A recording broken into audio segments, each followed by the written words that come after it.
Have you ever just stopped and wondered if your life is already completely mapped out for you by some sort of cosmic destiny?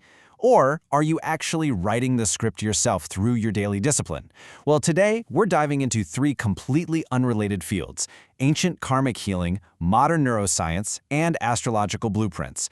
And what's really incredible here, they all arrive at the exact same conclusion about how you actually control your life. Welcome to this explainer, where we're literally unpacking the architecture of your destiny.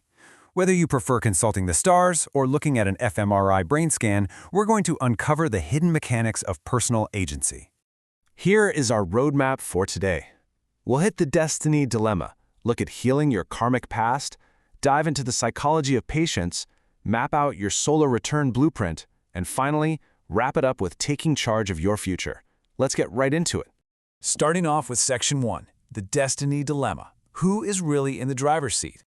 You know that feeling of being completely stuck? Like some invisible force is just chronically working against you and making you unlucky? Well, to figure out what's really going on there, we're looking at two totally different worlds. On one side, we've got the spiritual mechanics of your soul's history, astrology and karma. And on the flip side, the hard psychological data of your brain's wiring. We are going to bridge these two worlds today to see exactly how they tackle that exact feeling of being stuck. Which brings us to Section 2, healing your karmic past and unlocking those astro-akashic secrets. So in astro-akashic healing, which is this really fascinating blend of Vedic astrology and the Akashic records, those negative patterns in your life aren't just random bad luck. They actually have deep roots in past life karma. Take the planet Shani, or as you probably know it, Saturn. Saturn is basically viewed as the strict cosmic teacher. Instead of just arbitrarily punishing you, Saturn actually uses delays and challenges as a sort of syllabus. It's like your soul literally signed up for these specific hurdles to learn humility and to spiritually evolve. And you can really see this when you look at Shani's famously tough 7.5-year period known as Sadasati. Look at how it's laid out right here. It is definitely not just some one-time punishment. It's actually a cyclical curriculum that spans across 3 major life stages. From birth to 30, it's all about building your foundation and self-reliance. Then, the midlife passage is about integrity and your worldly duties. And finally, later in life, the focus shifts entirely to completion and detachment. Basically, it's an ongoing masterclass in ultimate discipline. And honestly, the whole thing really boils down to this one simple, perfect quote. Saturn delays, never denies. Right? It acts as this incredibly strict enforcer of delayed gratification. It basically tells us that spiritual growth demands the exact same hard work and patience as any earthly success. I really want you to keep that specific concept of delayed gratification in your head as we move forward. All right, Section 3, the Psychology of Patience, rewiring the brain. So back in the 1960s, a Stanford researcher named Walter Mischel ran the now famous marshmallow test. A kid sits alone in a room with a single marshmallow and gets a choice. Eat it right now or wait 15 agonizing minutes and get 2. If you've ever watched a little kid try to do this, it is pure psychological torture.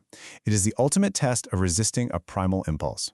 And get this, out of hundreds of elementary school kids, only about 30% actually managed to hold out for the full 15 minutes. But here's where the story gets super fascinating. Years later, they followed up with those same kids, and the ones who actually had the discipline to wait, they scored an average of 210 points higher on their SATs. 210 points. They also had way better social skills and were way less likely to struggle with substance abuse. That simple ability to delay gratification was a massive predictor of just getting ahead in life.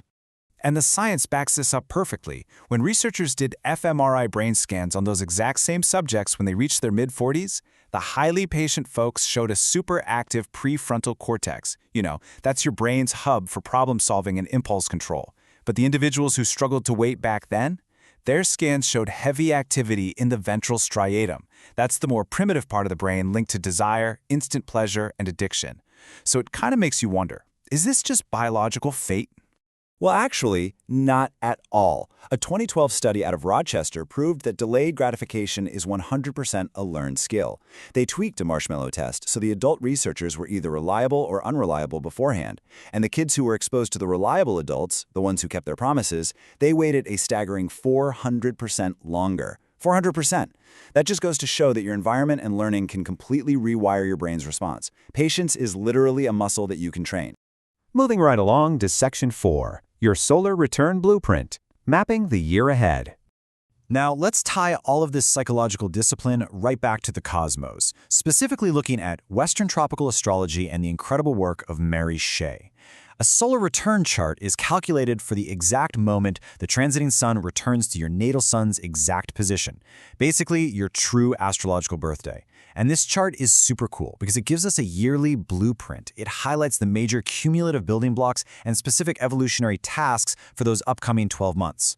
To give you an example, if your solar return chart happens to show an aspect between the Moon and Saturn, Mary Shea points out that this placement flat out demands emotional control. It means you're going to have to take your commitments seriously and suppress immediate emotional fulfillment to hit your big long-term goals.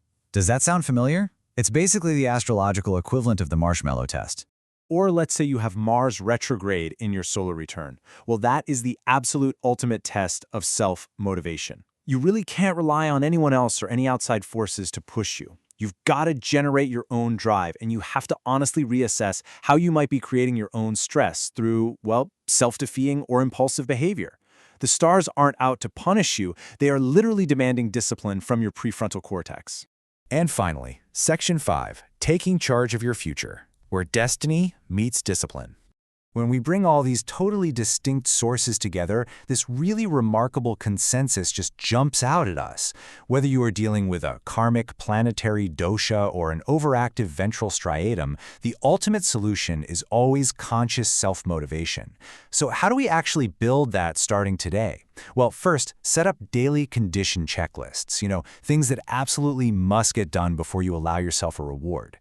Second, limit the actual size of your reward so you don't overindulge. And third, try pairing a really difficult task with an instantly gratifying one to sort of trick and train your brain.